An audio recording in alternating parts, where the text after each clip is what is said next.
अब सभापति महोदय र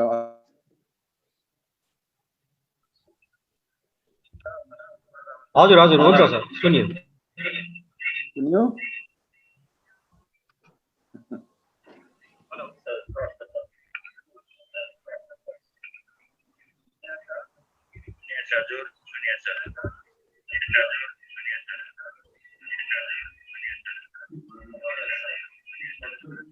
हेलो हेलो सर हेलो सुनिन्छ। सुनिया छ? हजुर हजुर ओके। अब सबैलाई झारा बहिनीजीलाई हौवा सेवा, सबै श्रोता बन्धु बान्धवीहरूमा एकमुष्ट नमस्कार छ मेरो। सचिव डाक्टर ताराजीलाई धेरै धन्यवाद उहाँको काइन्ड वर्ड्सको लागि।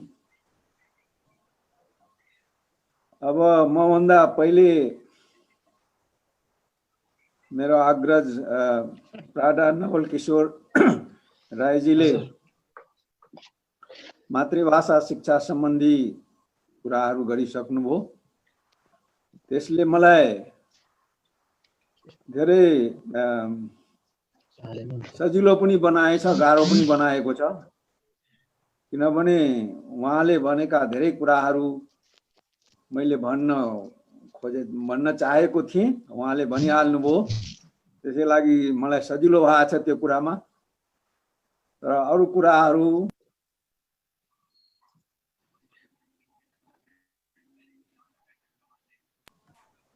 विशेष रूपले हाम्रो कुलपति ज्यूले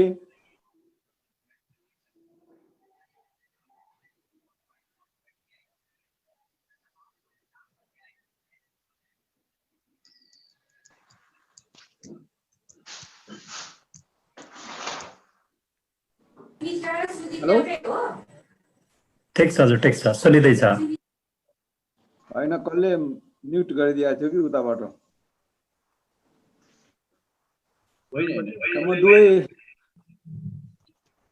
म चाहिँ त्यही हिसाबले आफ्नो जाने बुझेका कुराहरू गर्छु र समय सीमाभित्रै रहेर त्योभन्दा अगाडि नै सक्ने चाहिँ प्रयास गर्छु। अब म अलि हुन त मभन्दा पाको मान्छेहरू छन् यहाँ, पाका साथीहरू दाइहरू हुनुहुन्छ। तर म पनि अब बुढो नै भइसकेँ, अब 70 नजिक पुगिसकेँ। बुढो भएको मान्छे अलि ठिस हुन्छ, त्यो म स्वीकार गर्छु। र त्यसमा पनि म कवि पनि हुँ।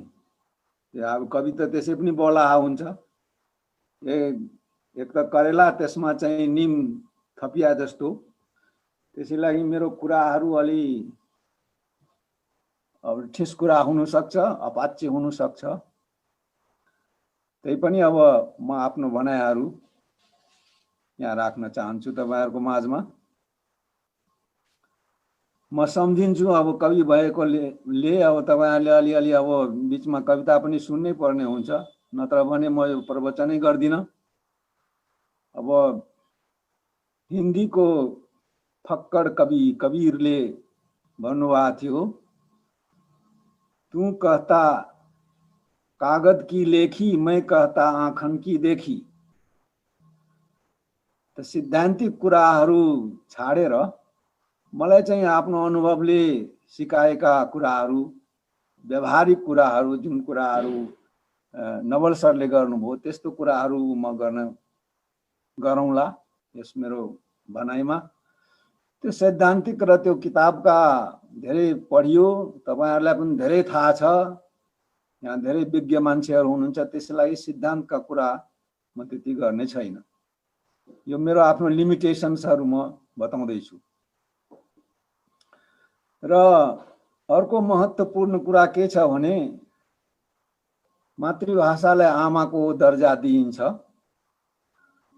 हो यहाँ नेपालमा सबैभन्दा बढी मातृभाषाहरू छन्, आमाहरू छन्। यहाँ एउटा राष्ट्रभाषा पनि छ र अनि फेरि एउटा विदेशी भाषा पनि छ। विदेशी भाषा भन्नाले मैले अंग्रेजीलाई भनेको हो।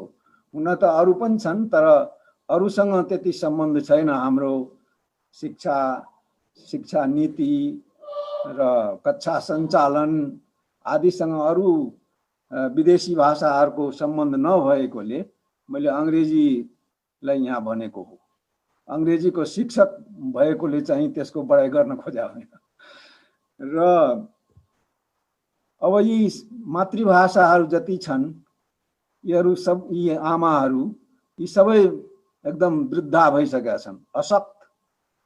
अब उनीहरूलाई हेरचाह गर्नुपर्ने बेला आइसकेका छ र यिनका सन्तानहरू जुन छन् उनीहरूले हेरचाह गर्न बिर्सेका छन् अथवा बिर्सन बाध्य भएका छन् यावत कारणहरूले। अनि अर्को राष्ट्रभाषा छ, जुन राष्ट्रभाषाका 3 करोड सन्तान छन्, त्यही पनि राष्ट्रभाषा पनि अपहेलित अवस्थामा म देख्छु मेरो आँखाले।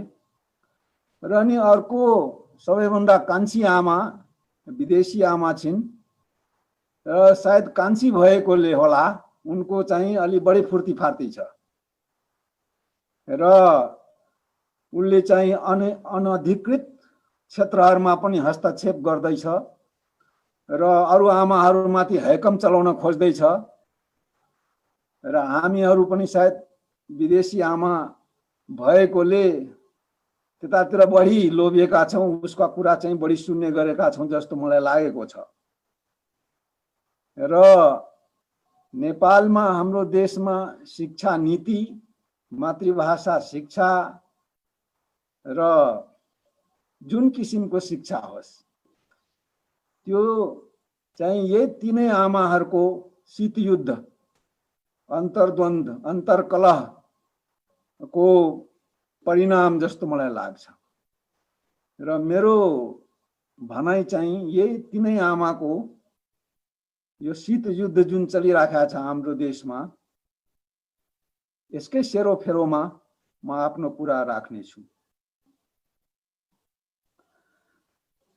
अब पहिलो कुरा त म के भन्छु भने यहाँ एउटा चाहिँ अफ्रिकी कवि हुनुहुन्छ अबु सिद्दिक भन्ने।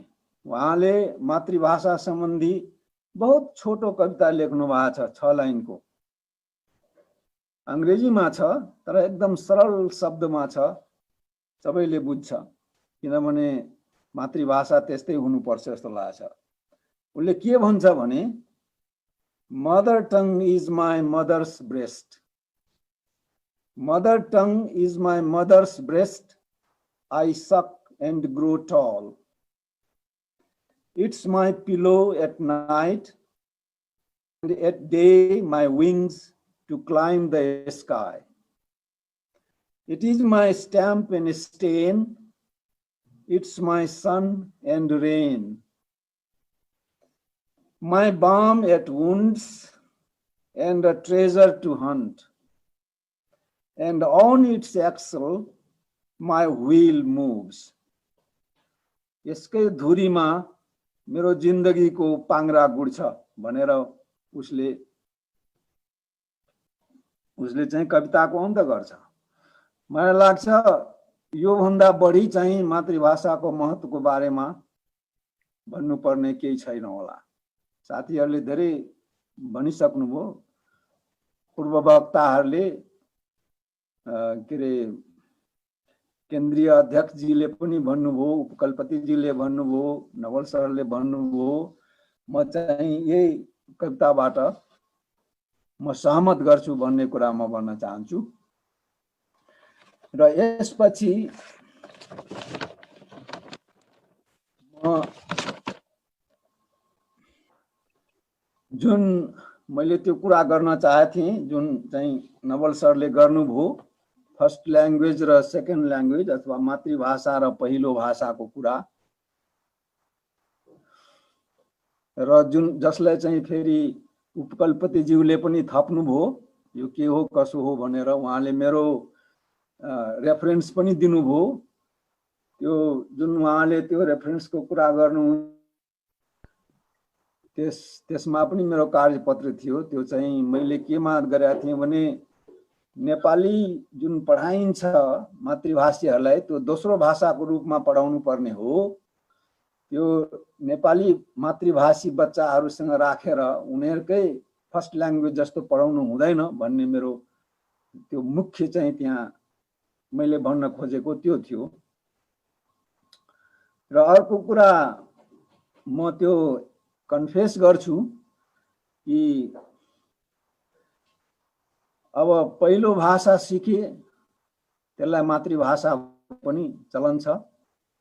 मातृभाषा आमाको भाषा हो त्यो अब शब्दैले भन्छ, त्यसलाई त कसैले व्याख्या गर्नु पर्दैन। र भावनाको सम्बन्ध जुन छ अहिले त्यसलाई हेरिटेज ल्याङ्ग्वेज पनि भन्छ, जसलाई पुर्ख्यौली भाषा भनेर हाम्रो अध्यक्षजीले भन्नुभयो। त अब जस्तै नवल सरले अघि भन्नुभयो उहाँको मातृभाषा चाहिँ अथवा पहिलो भाषा बान्तावा हुने भयो, चामलिङ चाहिँ उहाँको पुर्खौली भाषा हुने भयो, हेरिटेज ल्याङ्ग्वेज हुने भयो। अब यो भावनाको कुरा हो। अब मलाई सोध्यो भने मैले पहिले पनि कहीँ भनेको थिएँ यो कुरा। मलाई सोध्यो भने तपाईँको मातृभाषा के हो, म चामलिङ भन्छु, जबकि वास्तवमा मैले चामलिङ आमाबाट सिकेको होइन, एक दुई चारवटा शब्द बाहेक। अहिले पनि राम्रोसँग त्यति फर्काउन आउँदैन, बुझ्छु अलिअलि। त्यो पनि अब त्यो आफ्नो रिसर्चको क्रममा त्यो पिएचडी गर्दाखेरि सिकेँ। र चाहिँ त्यही भन्छ, सोध्यो भने भनिदिन्छु चामलिङ हो। त त्यस हिसाबले पनि मलाई लाग्छ त्यसको आफ्नै महत्त्व छ र त्यो भावनाको पनि कदर हुनुपर्छ। अब सैद्धान्तिक रूपले त्यो नहोला, त्यो मैले माने, तर मैले पहिला नै भने यहाँ निवेदन गरिसकेका छु, म सिद्धान्तका कुरा यहाँ गर्ने होइन। म चाहिँ सिद्धान्तबाट अब अलि परे जान चाहन्छु। अब भाषा शिक्षामा आउन चाहन्छु म। अब हामीले विकास भन्छौँ। अब विकास र शिक्षाको र शिक्षा भाषा बिना हुँदैन। र कुन भाषामा सबभन्दा बढी राम्रो शिक्षा हुन्छ भने मातृभाषाको द्वारा हुन्छ। त्यो हामी सबैले बुझेकै कुरा हो। त्यो धेरै ठुला बडाहरूले पनि भनेका छन्, अब युनेस्कोले भने, फलानोले भने, सबैले भनेका छन्। त्यो सही कुरा पनि हो। अब मातृभाषा जुन चाहिँ बच्चाले सुरुमा बोल्न सिक्छ, चाहे त्यो आमाको भाषा होस् वा त्यो पहिलो भाषा होस्, त्यही भाषामा स्कुलमा पढाइ भयो भने उसले राम्रो सिक्छ, सहज हुन्छ, स्कुल जान मन पराउँछ, गुरुबा गुरुआमालाई माया गर्छ, सबै राम्रो गर्छ। होइन अब अर्कै भाषामा त्यहाँ पढाइ हुन्छ भने, उसले नजानेको भाषामा पढाइ हुन्छ भने अब ड्रप आउट रेट बढी हुन्छ, हामी सबैलाई थाहा छ। उसले स्कुल जान मन पराउँदैन, गुरुबाहरूलाई चाहिँ माया गर्दैन, उसलाई पढ्नुदेखि वितृष्णा हुन थाल्छ, आदि इत्यादि। त्यसै लागि शिक्षाको माध्यम त मातृभाषा हुनै पर्छ, त्यसमा कुनै दुई राय छैन, कुनै दुई मत छैन। अब नेपालमा के हुँदैछ त?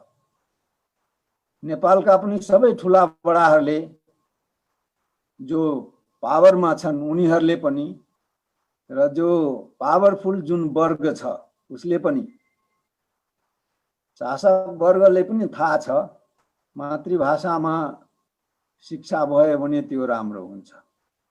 मातृभाषीलाई त ठिकै छ, तर के छ भने र त्यस अनुसारले उनीहरूले संविधानमा पनि हामीले पायौं, के सबै कागज पत्रहरूमा हामीले पायौं मातृभाषामा शिक्षा हुनुपर्छ। र त्यसको लागि चाहिँ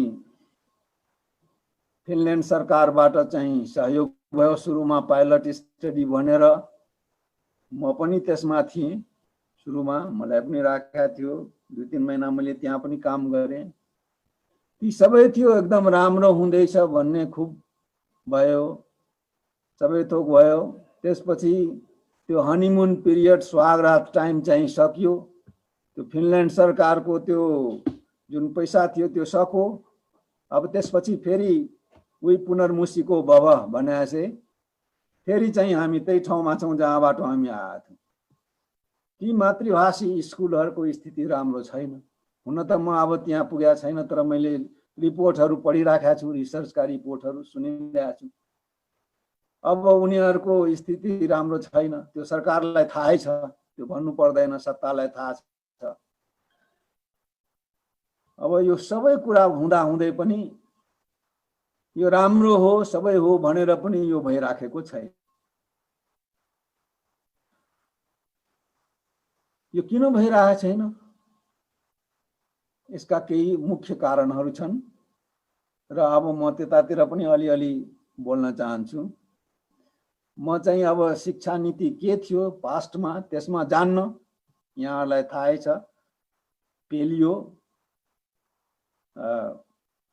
एक भाषा बाहेक अरू सबै भाषालाई पेलिए, एक देश एक भाषाको नीति लागू भयो, जनमतको उपेक्षा भयो।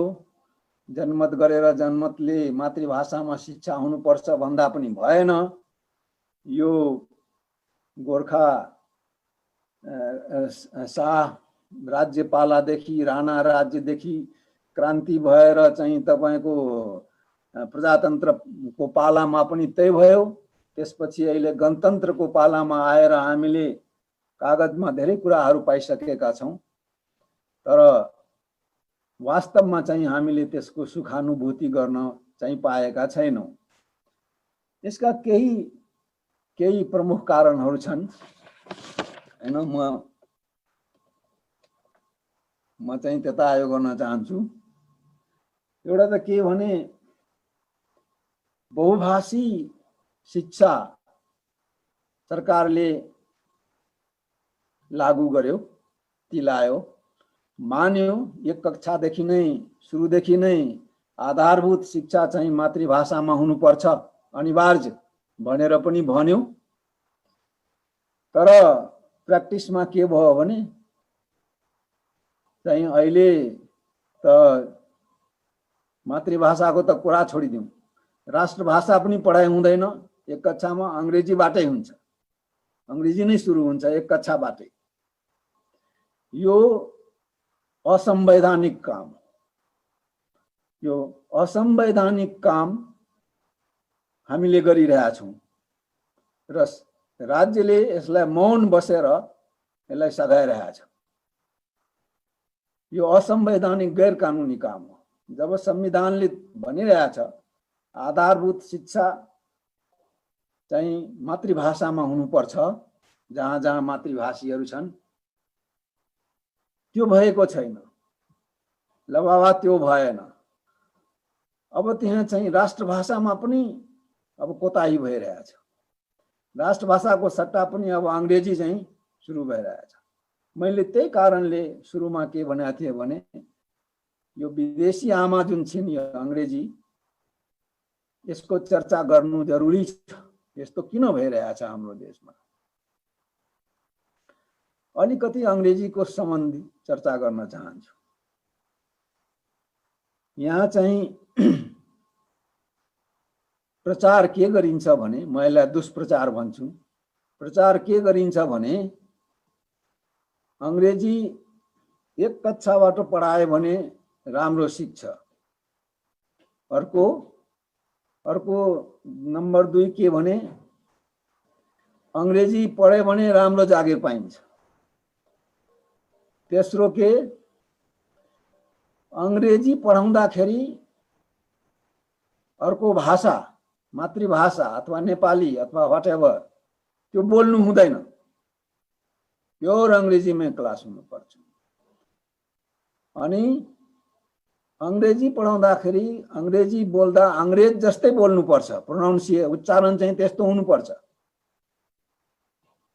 अनि अरु पनि कुराहरू छन्, यो चाहिँ यहाँको इलिट वर्ग जसलाई हामी भन्छौं, इलिट वर्ग जसलाई अंग्रेजी थाहा छ र जो शासक वर्ग छ, पावरफुल वर्ग छ, तिनीहरूले भन्छ यो।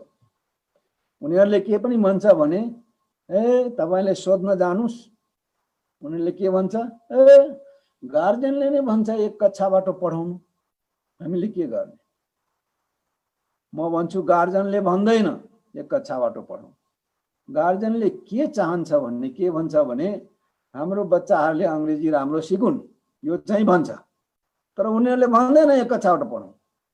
कहाँबाट राम्रो सिकाउँछ, कहाँबाट राम्रो सिक्छ, कतिपट्टि, त्यो त टिचरले जान्ने कुरा हो, त्यो चाहिँ त्यहाँको हेड टिचरले जान्ने कुरा हो। त्यो भनिरहेछ सबैले कि तपाईले पहिले मातृभाषाको शिक्षा कम से कम 3 क्लाससम्म, त्यसपछि अरु भाषाहरू राख्नु भयो भने त्यसको दुवै भाषा राम्रो हुन्छ, मातृभाषा पनि र विदेशी भाषा पनि। तपाईले सुरुबाटै विदेशी भाषामा लानु भयो भने त्यो तपाईको how do you do, hello hi त सिक्छ, माथिल्लो लेभलको ल्याङ्ग्वेज स्किल हो, कन्सेप्ट फर्मेसन जुन हो अथवा क्रिटिकल थिंकिङ जुन हो, एनालिटिकल पावर जुन भाषामा हुन्छ, त्यो चाहिँ उनीहरुको हुँदैन। त्यो त धेरै टाढो होइन, इन्डियामै रिसर्च गरेर देखाएको छ। तर जुन बच्चाले आफ्नो मातृभाषामा पहिले 3-5 क्लाससम्म पढेर विदेशी भाषा सिक्यो, अंग्रेजी सिक्यो, उसको अंग्रेजी पनि उतिकै राम्रो भएको छ र मातृभाषा त राम्रो हुने नै हो। अब यी कुरालाई बिल्कुल नजरअन्दाज गरेर यहाँका अंग्रेजी जान्नेहरूले उहाँहरूले के भन्नुहुन्छ भने होइन एक कक्षाबाटै पढाउनु पर्छ अनि चाहिँ बच्चाले सिक्छ, जो कि सरासर गलत कुरा हो। अनि दोस्रो कुरा जुन छ, अंग्रेजी पढाउँदाखेरि मातृभाषाको प्रयोग हुनु हुँदैन, त्यो पनि सरासर गलत हो। अहिलेको हाल सालको तपाईको एकदम रिसेन्ट जुन अंग्रेजी पढाउने जुन टिचरको एप्रोचहरु छ, ट्रान्सल्याङ्ग्विङ भन्छ त्यो एप्रोचलाई, त्यसले के भन्छ भने होइन बच्चाले मातृभाषाको जति प्रयोग गर्छ त्यहाँ अंग्रेजी सँगसँगै त्यति राम्रो उसले सिक्दै जान्छ, त्यो छिटो पनि हुन्छ। अब यी कुराहरू हुँदा हुँदै पनि अब अंग्रेजीलाई चाहिँ लादिएको छ। किनभने यसले चाहिँ तपाईको के गर्छ भने यसले पावरफुललाई झन् पावरफुल बनाउँछ। यसले क्लियरली दुई वर्ग देखाएको छ। एउटा कुराहरू भन्न चाहन्छु जुन बिर्सिरहेको थिएँ मैले, जुन चाहिँ त्यो गलत प्रचार, अंग्रेजी पढ्यो भने चाहिँ राम्रो जागिर पाइन्छ, बाहिर जागिर गर्नुको लागि अंग्रेजी चाहिन्छ नै भन्ने कुरा पनि आंशिक रूपमा मात्रै सत्य हो। यसो विचार गरौँ हामी, हाम्रा जुन युवा वर्ग अहिले चाहिँ विदेश जान्छन् लाखौं लाखका संख्यामा, उनीहरू मलाई लाग्छ 90% उनीहरू म्यानुअल वर्कका लागि जान्छन्, फिजिकल लेबर शारीरिक श्रम गर्छन्। एकाडेमिक यो गर्न पढ्न अथवा प्रोफेसर भएर जाने अथवा त्यस्तो टेक्निशियन भएर जाने मलाई लाग्छ 10% होला। त्यो 10% लाई अंग्रेजी चाहिन्छ, त्यो ठीक हो। तर बाँकी जुन जान्छ, मैले अस्ति फेसबुकमा देखाएको थिएँ, त्यसमा एकजना कुनै साथीले आफ्नो दुःख राख्नु भएको थियो, ए सरकार जापानिज पढा, हामीलाई कोरियन पढा, हामीलाई चाहिँ अरबी पढा, र त्यसका चाहिँ हजारौं चाहिँ त्यहाँ भ्युअरहरू थिए, सपोर्टरहरू। हामीलाई चाहिएको त्यो जुन देशमा जान्छ त्यहाँको भाषा चाहियो, कोरियन चाहियो, हामीलाई जापानिज चाहियो, हामीलाई चाइनिज चाहियो। अहिलेको तपाईले बजारमा जाउनुस् काठमाडौँमा अंग्रेजी सिक भन्ने चाहिँ अहिले बोर्ड भेट्नुहुन्न तपाईले। अहिले चाहिँ हेर देख्नुभयो भने Korean language institute, Japanese language institute, Chinese institute जहाँ पनि हेर्नुस् तपाईले। यो काठमाडौँको मात्रै कुरा हैन, सानो सानो शहरमा आनमा त गएर हेर्नुस् तपाईले। सानो सानो शहरहरुमा पनि अहिले तपाईको यस्तो बोर्ड छ। हाम्रो राज्यले त्यो कुरा बुझ्नु पर्ने हो। अंग्रेजीलाई किन हामीले बुई चढाएको त्यसरी? अब यो पनि म अलि ठिस भएकोले अब म आफै अंग्रेजीको शिक्षक, अंग्रेजीकै मैले चाहिँ सबै कतिपय साथीले मलाई भनेका पनि छन्, त चाहिँ अंग्रेजीको मासु अंग्रेजीको विरोध गर्छस्। अब मैले मेरो ब्रह्मले देखेको कुरा म भन्दै छु हैन, मैले अंग्रेजीको विरोध गरेको हैन, उलाई चाहिँ यथास्थानमा सम्मान दिने खोजेको हो। जुन सम्मान अंग्रेजीले पाउनु पर्ने हो त्यो पाओस्। तर यो आमाको लागि आफ्नो आमालाई, राष्ट्रभाषालाई अथवा राष्ट्रिय भाषालाई, मातृभाषालाई चाहिँ अवहेला गरेर विदेशी भाषालाई चाहिँ हामीले बुई चढाउनु हुँदैन बिना कारण। यो अंग्रेजी भाषाको कारणले कति विद्यार्थी फेल हुन्छ। सधैँ हामी भन्छौं सबभन्दा बढी फेल हुने चाहिँ अंग्रेजीमा। किन अंग्रेजीमा फेल हुन्छ? किन उनीहरूलाई फेल गर्नु पर्यो? फेल किन गर्नु पर्यो? धेरै देशमा छ, मैले पहिला पनि कतिपल्ट भनेको मन्त्रालयमा पनि, धेरै देशमा छ अंग्रेजीमा पढ्छ, फेल भयो भने फेल, पास भयो भने पास, मतलब हुँदैन। जसलाई अंग्रेजी पढ्नु छ उसले बल गरेर पढ्छ, जसलाई बाहिर जानु छ उसले त्यसमा आफ्नो बल गर्छ। तर अरु त रोकिँदैन नि। अब यहाँ त हजारौं हजार विद्यार्थी चाहिँ तपाईको यो अंग्रेजीको कारणले विश्वविद्यालयको मुख हेर्न पाउँदैन, उनीहरुको सपना पूरा हुँदैन। अंग्रेजी जानेन भने केही जान्दैन भन्ने हाम्रो मान्यता छ हाम्रो समाजमा। अंग्रेजी जाने भने सबै थोक जान्दछ भन्ने चाहिँ यो गलत धारणाको प्रचार भएको छ। यो गलत धारणाको प्रचार गरिएको छ। अंग्रेजी भाषा शिक्षा ELT भनेको एउटा ठूलो बिजनेस हो अहिलेको संसारमा। बिग इन्डस्ट्री भन्छ, जसमा करोडौं मान्छेहरू लागि परेका छन्। धेरैलाई थाहा पनि छैन उनीहरूले अंग्रेजीको सेवा गरिरहेछ।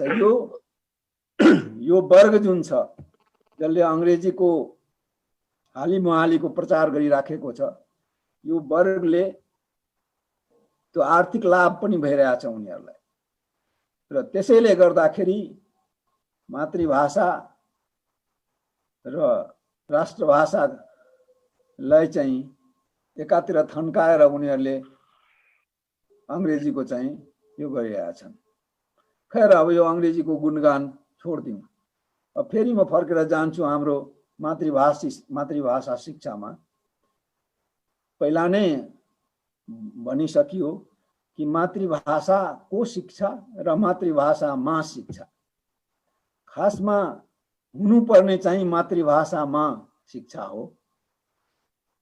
धेरै ठाउँमा जुन अहिले मातृभाषामा शिक्षा भइरहेछ, मातृभाषा शिक्षा भइरहेछ, त्यो मातृभाषाको शिक्षा भइरहेछ, मातृभाषामा शिक्षा भइरहेछ। एउटा विषयको रूपमा पढाइँदैछ, के अरे माध्यमको रूपमा भइराखेको छैन। तर हाम्रो उद्देश्य चाहिँ माध्यमको रूपमा हुनु हो त्यसलाई। र यसको लागि सबभन्दा राम्रो तरिका नै बहुभाषी शिक्षा हो। बहुभाषी कक्षा होइन कि बहुभाषी शिक्षा, मातृभाषी बहुभाषी शिक्षा, जुन चाहिँ अघि छोटकरीमा नवल सरले भन्नुभयो कि 1 देखि 3 सम्म मातृभाषामा शिक्षा होस्, त्यसपछि तपाईले राष्ट्रभाषा राख्नुस् वा अंग्रेजी राख्नुस् वा जुनसुकै राख्नुस्, तर 1 देखि 3 सम्म मातृभाषामा शिक्षा हुनुपर्छ। यो चाहिँ शिक्षा मन्त्रालय पनि मानेको छ, उसले डिस्क्लोज पनि गरेको छ कि यस्तो हुनुपर्छ भनेर। तर के भने मातृभाषा 1 देखि 3 सम्म अनिवार्य शिक्षा मन्त्रालयले सैद्धान्तिक रूपमा यसलाई मानेको छ। तर व्यावहारिक रूपमा केही पनि भइरहेको छैन। यसको कारण के छ? यसका कारणहरूमा म अब छोटकरीमा जान चाहन्छु। कति टाइम बाँकी छ मलाई थाहा छैन। म छोटकरीमा यसका कारणहरू भन्न चाहन्छु। पहिलो त के भने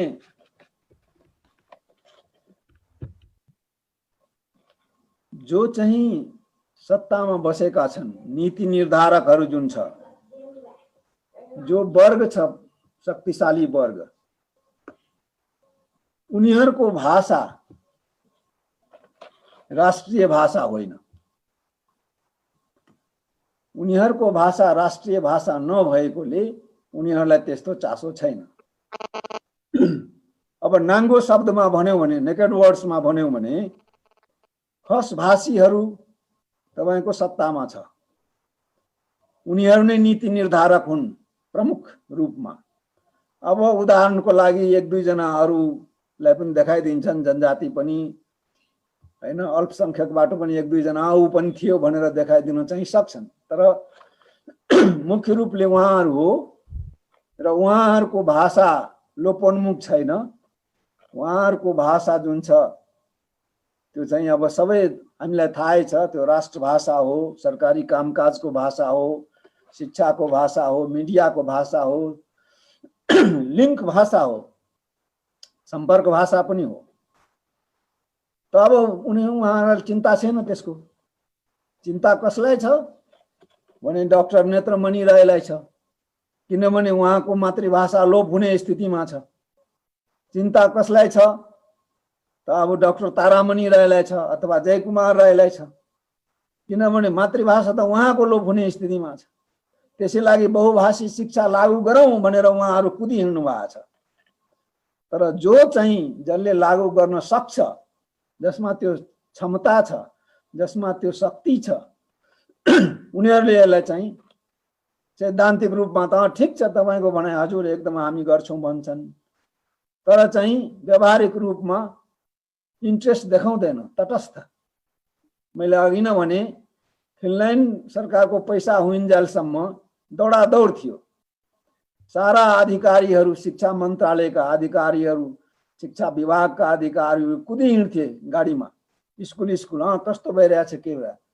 शिक्षा सक्यो, अहिले चाहिँ बहुभाषी शिक्षा मातृभाषामा शिक्षा दिँदा पनि हुन्छ भन्ने चाहिँ फेकुवा कुरा भइरहेछ। र के भने यो बहुभाषी शिक्षा कार्यक्रम जुन सरकारले ल्याएको त्यो शिक्षा मन्त्रालयको आफ्नो कार्यक्रम जस्तो छैन। यो बाहिरबाट समुदायको लागि गरिदिएको, समुदायले गरून् भनेर पन्छिएको छ सरकार। त यो चाहिँ त्यसको पहिलो कारण हो। दोस्रो कारण के हो भने यस कार्यक्रमलाई लागू गर्ने, बहुभाषी शिक्षालाई लागू गर्ने दायित्व बोकेका जुन व्यक्तिहरू हुन्, जुन कर्मचारीहरू हुन्, उहाँहरूलाई पनि यसको वास्ता छैन, किनभने उहाँहरू पनि त्यही वर्गको हो। अब उहाँहरूलाई त्यो त्यति चासो छैन। ठिकै छ, तपाईले गएर सोध्नुस् जिल्ला शिक्षा अधिकारी अफिसमा, उहाँहरूलाई सोध्नुस् त के भन्नुहुन्छ, कस्तो चल्दैछ। ठिकै छ, अब धेरै समस्या छ सर, हैन यस्तो छ, अब यो पाउँदैन, अब त्यो पाउँदैन। त्यो खाली दुरात्मालाई निहुको कमी हुँदैन भने जस्तो खाली बहानाहरू मात्रै देखाउनुहुन्छ, समस्याहरू समाधानको कुनै बाटो छैन। त्यो कारण मुख्य कारण हो। यदि त्यो ती कर्मचारीहरू, दायित्व बोकेका कर्मचारीहरू, नीति निर्धारकहरू मातृभाषी भएको भए उनीहरूले मरेर गर्थे, किनभने अघि नै कुरा भइसक्यो, जसले जुत्ता लाउँछ त्यसैलाई नि थाहा हुन्छ कसरी पिन्च हुन्छ, खुकुरीको चोटा चानुलाई नै थाहा हुन्छ। त्यसैलाई उनीहरूले गर्थे। तर उहाँहरूलाई कसैले गरिदिए हुन्छ अथवा भइगयो भने ठिकै छ, भइजाओस्, विरोध गर्नुहुन्न, राम्रो कुरा हो, भयो भने भइजाओस्, विरोध गर्नुहुन्न, तर त्यसलाई लागू गर्ने उहाँ तत्परता पनि देखाउनुहुन्न। यसको तेस्रो कारण के हो भने यो कार्यक्रम माथिबाट थोपरियो, समुदायको सहभागिता कम भयो, शिक्षक स्कुलको सहभागिता कम भयो। मैले जब समुदायको सहभागिता कम भयो भन्छु, त्यसको अर्थ खाली मातृभाषी समुदाय होइन, त्यो भाषा नबोल्ने अरू त्यहाँ जुन छ त्यो भाषी समुदायको सहभागिता भएन। उहाँहरूले पनि यसलाई चाहिँ भन्नु यो त जनजातिको कार्यक्रम हो।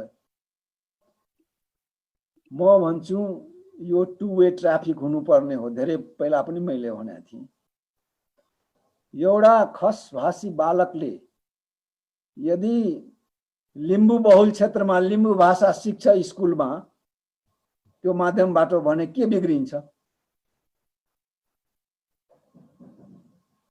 त्यो समुदाय जुन चाहिँ त्यहाँ छ, अब इक्जाम्पलको रूपमा भनिदिउँ, तामाङ समुदाय छ, तामाङ मातृभाषामा पढाइ भइरहेछ, त्यहाँ अरू समुदाय पनि छन्, खसभाषी समुदाय छन्। अब उनीहरूलाई पनि त तपाईले भन्नु पर्यो नि, उनीहरूलाई पनि अँगाल्नु पर्यो, उनीहरूले पनि त्यसमा सहयोग गरिदिए पो हुन्छ। उहाँहरूले के देख्नुहुन्छ भने त्यो त्यो किन हामी त्यसमा पठाउने, त्यहाँ किन जान्छ मेरो बच्चा? त्यसरी सिक्लुडेड भयो कि जस्तै जुन चाहिँ अरू क्षेत्रहरूमा पनि हाम्रो नेपालमा भइरहेछ। साहित्यका साथीहरूले धेरै भन्नुहुन्छ नि, मेन स्ट्रिममा हाम्रो साहित्य खोइ, नेपाली साहित्य भनेको खालि खस भाषामा लेखेको मात्रै साहित्य भयो, त्यही भइरहेछ। तर नेपाली साहित्य भनेपछि त नेपालमा बोल्ने जति भाषा छ त्यसमा जति सृजनात्मक रचना हुन्छ सबै हुनुपर्ने हो नि।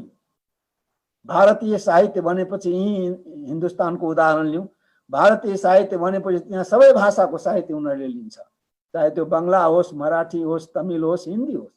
हिन्दी साहित्य भनेपछि छुट्टै हो। त त्यो समुदायलाई पनि हामीले अपनाउन सकेनौँ, त्यो हाम्रो कमजोरी हो। उहाँहरूलाई चाहिँ हामीले ल्याउन सक्नुपर्छ, अनि चाहिँ त्यहाँबाट सहयोग हुन्छ, अनि तपाईको चाहिँ सफल हुन्छ। अर्को कुरा के भने यो चाहिँ त अब धेरै साथीहरूलाई थाहै छ, अब शिक्षकहरूको दरबन्दी नै भएन हैन, अब त्यो के अरे शिक्षण सामग्री नै भएन। यो सब चाहिँ सरकारले राज्यले गर्नुपर्ने त्यो चाहिँ भएन, त्यो चाहिँ सबै समुदायलाई दिइयो। जबकि राज्यलाई थाहा छ समुदायले त्यो गर्न सक्दैन, कुनै पनि समुदायले त्यो आफ्नै बलमा कसरी त्यो स्कुल चलाउन सक्छ, त्यो सम्भवै छैन नि। ठिक कुरा हो, समुदायले गर्नुपर्छ, समुदायको भाषा हो, समुदायले पहल गर्नुपर्छ, समुदायले यो गर्नुपर्छ। त्यो त गरेकै छ नि समुदायले सकेसम्म। हिजो मात्रै चाहिँ पुमाका साथीहरूले मलाई उहाँहरूको किताब हेर्न दिनुभएको थियो, टेक्स्ट बुक एक क्लासको, यसलाई हेरिदिनु सर भनेर। अनि किन त तपाईँहरूले उहाँ सिडिसीले गर्दैन भन्दाखेरि सिडिसीमा गएको हुँदैन, तपाईँहरूको यहाँ धेरै छ, अहिले हामीलाई त्यो अरू धेरै छन् यहाँ लाइनमा, तपाईँहरू जानुहोस्। त्यसै लागि हामी आफ्नै साधन स्रोतले गर्न चाहन्छु भनेर उनीहरूले चाहिँ गर्दै, त समुदायले त गर्दैछ, तर सत्ताले गरिरहेछ, सरकारले गरिरहेछ। र मेरो मान्यता के हो भने सरकारले पनि यो गर्थ्यो होला, तर के भने त्यो वर्ग जुन छ त्यहाँ पावरमा, त्यो वर्गले राष्ट्रिय भाषालाई नेपालको भाषा मान्दैन। मनले कागजमा चाहिँ मान्छ, राष्ट्रिय भाषा भनेर भनिदिया छ, तर मनले चाहिँ मान्दैन। यो पारम्परिक सोच हो, यो हाम्रो होइन भन्ने चाहिँ हो। र यहाँ जति पनि अब मातृभाषा शिक्षाका जुन कार्यकर्ताहरू छन्, अभियन्ताहरू छन्, एक्टिभिस्टहरू छन्, उहाँहरूलाई म के भन्न चाहन्छु भने बहुभाषी शिक्षा नै यसको एउटा उपाय हो, र त्यसलाई चाहिँ साँच्चीकैमा लागू गर्नुपर्छ र यी कुरा जुन मैले गरेँ त्योहरूलाई हटाउन सक्नुपर्छ र मलाई लाग्छ त्यो समुदायको सहभागिता र यो जुन हाम्रा शासक वर्गको अथवा नीति निर्धारक वर्गको वा लागू गर्ने दायित्व बोकेका वर्ग छ कर्मचारीहरूको उहाँहरूको एटिट्युड तपाईले उहाँहरूको बिलिफ चाहिँ चेन्ज गर्न सक्नुपर्छ अनि मात्रै लागू हुन्छ। र दोस्रो कुरा मैले देखेको अब हामीले संघीय राज्य संरचनामा छौं र यो संघीय सरकारलाई हामीले यो गर्न सक्नुपर्छ। संघीय सरकारलाई भन्न सक्नु पर्यो, गराउन सक्नु पर्यो कि जहाँ जहाँ मातृभाषी बहुल क्षेत्रहरू छन् त्यहाँ मातृभाषामा शिक्षा होस्, जुन चाहिँ अघि हाम्रो केन्द्रीय अध्यक्षज्यूले भन्नुभएको छ हामी त्यस्तो गरिरहेछौँ। मैले सुनेको यहाँ काठमाडौँमा चाहिँ र कीर्तिपुरमा पनि अब नेपाल भाषामा कामकाज होस्। मैले सुने खोटाङमा हलेसी र कता उदयपुरमा पनि अब चामलिङ भाषामा सुरु हुने भनेर सुनेको हो। ठीक छ, एकदम स्वागत योग्य कुरा हो, तर साँच्चीकै होस्, व्यवहारमा लागू होस् भन्ने मेरो चाहना हो, शुभकामना हो। खाली चाहिँ त्यो भनेर हामी लागि गर्दैछौँ, अब नीति बन्यो अब यो त्यो मात्रै यहाँ भइराखेको छ अहिलेसम्म र साँच्चै काम चाहिँ भइराखेको छैन। त संघीय सरकारले किन गर्न सक्दैन? अघि उपयोगिताको कुरा गर्नुभयो नवल सरले। उपयोगिता भयो भने अनि भाषा सिक्छ, कुरा ठिक हो। त उपयोगिता कसरी बढाउने?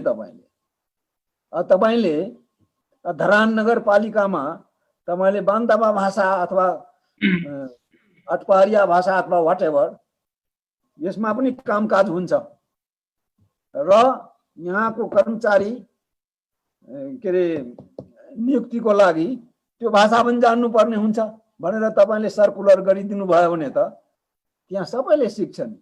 त्यो बान्तावाले मात्रै सिक्दैन कि अभाषी बान्तावाले पनि सिक्छ, सबैले सिक्छ। एउटा बाध्यतापरक स्थिति भएपछि त्यहाँ शिक्षा उपयोगिता हुन्छ र यसले दुवै काम गर्छ। तपाईले शिक्षा पनि र उता भाषा लोप हुनुभन्दा पनि बच्छ। त संघीय सरकारले खो यसमा चासो दिएको? हुन त बेचारा संघीय सरकारलाई पावर नै के दिया छ र भन्न मात्रै संघीय सरकार भनेर सुन्छु। त संघीय सरकारले के हेरेर बसेको छ? हामी संघीय सरकारलाई किन भन्न सक्दैनौँ? जहाँ जहाँ तपाईको मातृभाषी बहुल क्षेत्र छ त्यहाँ त्यहाँ लागू कम से कम सुरु त गरौँ। अन्तमा मलाई लाग्छ म टाइम बढी भइगयो, अन्तमा म फेरि भन्छु आफ्नो आमाको स्याहार सुसार गर्नु नबिर्सौँ, सम्मान गरौँ, त्यसपछि मात्रै विदेशी आमाको स्थान आउँछ। अंग्रेजीलाई म धेरै माया गर्छु र अंग्रेजीले मलाई चाहिँ अंग्रेजीले रोजीरोटी दिएको हो, तर अननेसेसरी अंग्रेजीको गुणगान गर्न म चाहन्न। अंग्रेजी जान्दैमा सबै थोक जान्दछ भन्न पनि म चाहदैन। अंग्रेजी नजानेर पनि धेरै विद्वानहरू छन् र त्यसै लागि अंग्रेजीको मोह छोडेर हामीले आफ्नो मातृभाषा र राष्ट्रभाषाको कुरा गरौँ। यसैमा हाम्रो कल्याण हुनेछ। र सिन्स मैले चाहिँ कविताबाट सुरु गरेका थिएँ, म कवितैबाट अन्त गर्न चाहन्छु। फरक के छ भने पहिला चाहिँ त्यो अबु सिद्दिकको थियो, अहिले यो मेरो हो र मलाई लाग्छ यो समस्यालाई हामीले सुल्झायौँ भने नै सबै समस्या सुल्झिन्छ। अनुमति चाहन्छु। नेपाली मेरो देश हो, चामलिङ मेरो घर। नेपाली मेरो देश हो, चामलिङ मेरो घर। कामकाजको सिलसिलामा घरबाट निस्केर देश त जानै पर्छ, तर फेरि साँझ परेपछि फर्किन्छु घर। यस ओहर दोहरमा कहिले घर देशमा मिसिहाल्छ, कहिले देश घर आइपुग्छ। मेरो समस्या के हो भने म दुवैलाई उत्तिकै माया गर्छु, किनभने देश नरहे म मर्छु, घर नरहे पनि मै मर्छु। सबै झाराची वहिनीलाई अप्छवा। धन्यवाद।